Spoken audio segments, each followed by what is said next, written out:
जन्मदिनमिदम् अयि प्रिय सखे जन्मदिनमिदम्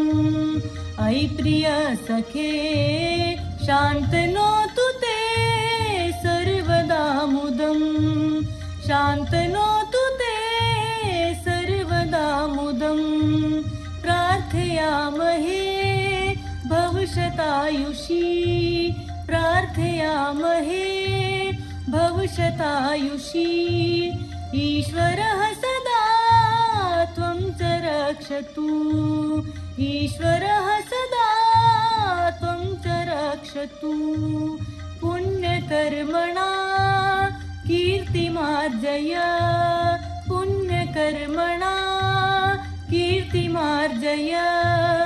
जीवनं तव भवतु सार्थकम् जीवनं तव भवतु सार्थकम् जीवनं तव भवतु सार्थकम्।